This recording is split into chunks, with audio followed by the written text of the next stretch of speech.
Today I'm going to show you how to make a superfood that'll last a lifetime without refrigeration. And it's so nutritious you'll never have to stockpile another food.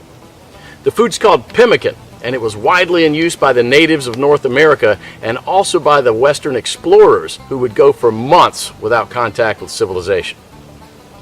In the 19th century, even British soldiers had an iron ration of 4 ounces of pemmican.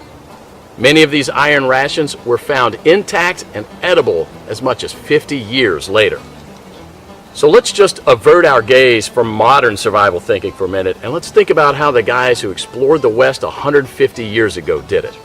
Now that's exactly the kind of stuff I found in this 350-page book called The Lost Ways. It's probably the only survival book I've actually enjoyed reading, and you won't believe the survival things we've lost to history.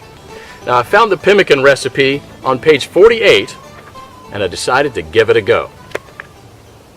Natives used whatever was available to them at the time. Bison, elk, moose, deer, but nowadays people just use what they can buy.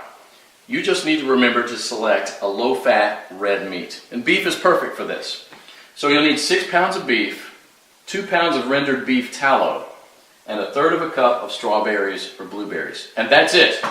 Don't include nuts, seeds, vegetable oils, grains, beans, or dairy products of any kind.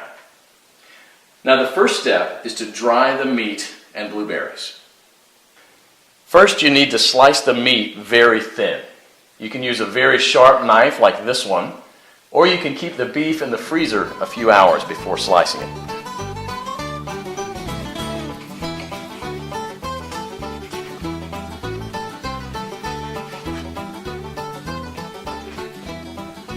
If you don't have a dehydrator, you can set the oven to the lowest possible temperature, around 130 degrees,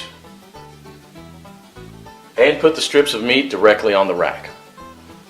So now place a tin foil on the right side of the rack and spread the blueberries out to dry with the meat.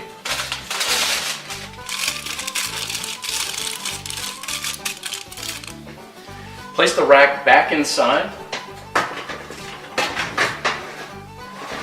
and crack the oven door to prevent